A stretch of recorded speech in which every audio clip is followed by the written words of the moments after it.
Welcome to another video with our 23 Honda CR-V. Today we are going to be installing this rear bumper slash diffuser body kit onto the back of our vehicle. This is from Ikon Motorsports. Got some accessories over here. We're going to be kind of slowly figuring out how to put that all together. Box is over here, and let's see, so it's got a bunch of screws and some adhesive. Gonna figure out how to put it together because it didn't really come with instructions.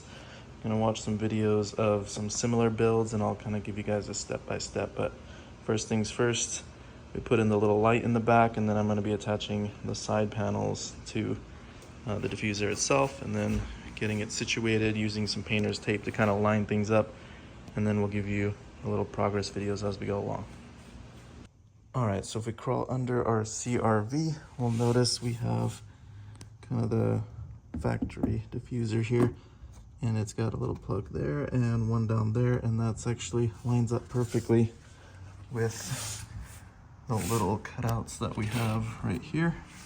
They will need a little mount, and then that will kind of, I assume, take the plug of this one, so we'll have to take this out.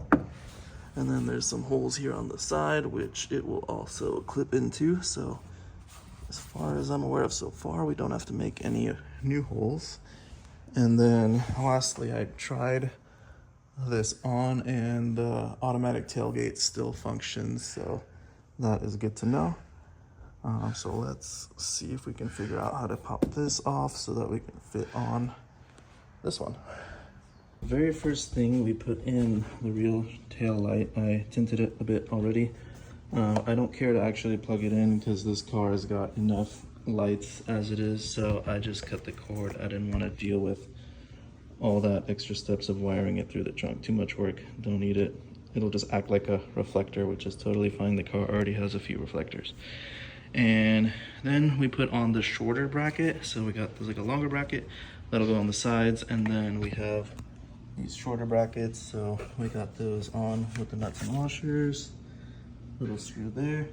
I'm just gonna continue to test fit this to make sure that's the proper way, and then we'll start getting those side panels screwed in. All right, so trial fit, just holding it up in place. This is where that goes. There's our little screws, short attachment piece. Maybe we can even leave this other fender on. I'll take a look and find out. That's what we got so far. All right, so next up, we attach the long bracket to the side skirt. You can see the screws there. And it's designed pretty well. So you have a hole here. That's where your car already has a plug. It's gonna just pretty much fit right there on the edge of it. Will just sit against the car, and that's where you're gonna use the adhesive tape. The only downside is it didn't come with something to fit in here. It comes with a bunch of screws, but nothing shaped like that, which is what we need. So we're gonna take a trip to Home Depot and see what we can find to fasten over here. Just need a big washer and a screw. Okay, so if we look up here, this is the piece we're looking for. And then if we shimmy this on up here, let's see, that's what we need right there. So let's go see if we can find one of those at Home Depot. A quick overview, this is what it came with. These screws here, which are for fastening this onto that. Oops.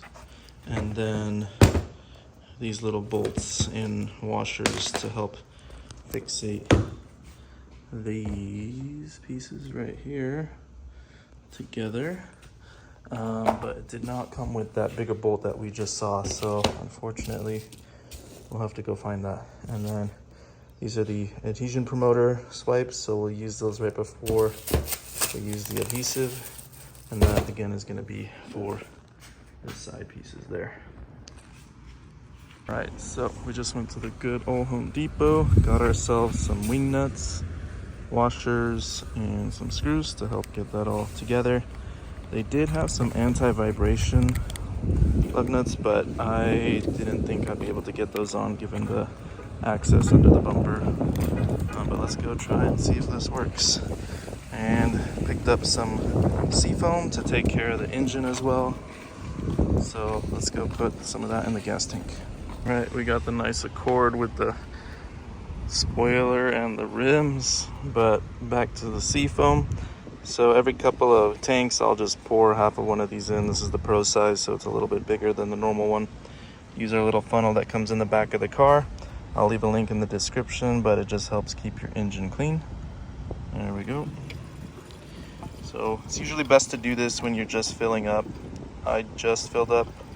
Better to do it before you fill up, just so that it mixes a little bit better, but same, car will shake around. All right, but definitely get yourself some of that if you want to take care of your car long term. Right, so both of these pieces, we've put this part on. We got those washers from Home Depot to attach that now.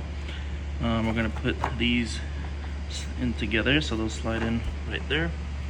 And then, you know, there's little 2 holes here for screws, attaches to those 2 ports there. And then we're gonna put 2 more through the bottom through these 2 areas to secure all of that together. These are the screws that it came with. So we'll get that fastened up on both sides, and then we'll be ready to put it on the car.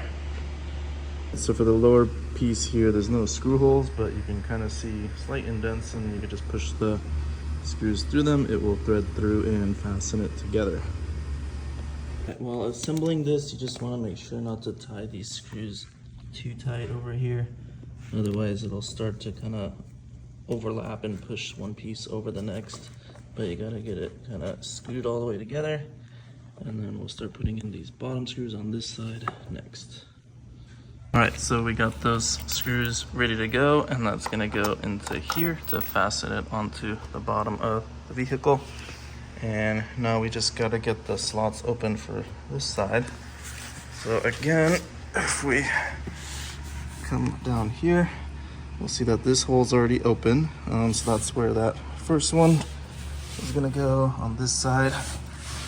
We got to get this out. I've already loosened it a little bit with just a Phillips. So right there, sorry, not a Phillips, a flathead. Just wedged it in there, and then I'll finish popping this out all the way.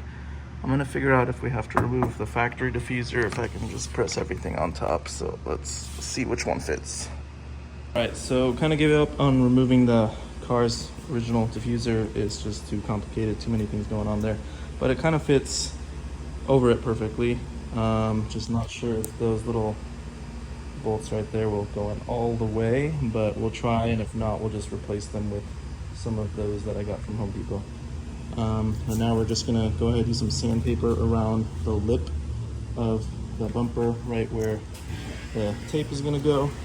So pretty much like right around here, just roughing it up, create a more attachment surface. Then we'll go ahead and use the adhesion promoter, and then put the tape on and just go ahead and push it into place. And then I'll fasten the 4 bolts around to keep it in place. And then it looks like at the very end, there's 1 screw hole there, which should match up with the one that's already here in the car. So we'll put that in to lock it into place. I'm just gonna do all that, and then we'll show you the results afterward. It's pretty simple, just pops into place. All right, so we got all the way around the edges with the adhesive tape. We got double stack there, we had a little extra. And rub it on the sides, and I'll peel off those red pieces and go ahead, attach it to the car. All right, so we finally got that diffuser on all the way. So we ended up using those lock nuts on the side here. Let's take a look. Let's see right there. And then we finally locked it in place with the only screw to go through the car itself on each side, but that's okay, there's a pilot hole there anyway. And then double-sided tape holding it up all the way around. Same thing on this side, lock nut.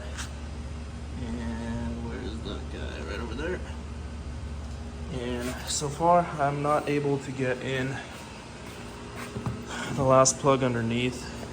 I will most likely, I think there's just a few more layers on that side, so it's not quite going. So I'm just gonna grab another one of those washer nut sets and block off this last one. Wait, where's that guy? Oh, somewhere there, that last plug that we've been talking about. But that's it, not too bad. A little bit more challenging because I kind of had to figure out everything myself. There's no instructions anywhere for any brand of diffuser.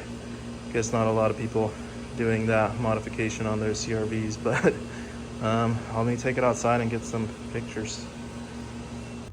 All right, so final piece of the bumper is just one screw right here. Where is that? Right there. So there's like a few layers, 1, 2, 3 of plastic that bolt used to fit into. That one right there, it's like a little plastic button. This side I was able to get it back in. This side I was not. It's a little too long, so I just went and bought another set of screws and washers to lock it in, just like we have done right there. And then we'll be all secured. Final step, and then we'll take it out, get some pictures. All right, a couple pictures for you guys of the angles. Let me know what you guys think of this modification. This does pop off pretty easy if you want it to, but overall pretty nice and easy process now that we got it figured out. Thank you guys. Like, comment, and subscribe.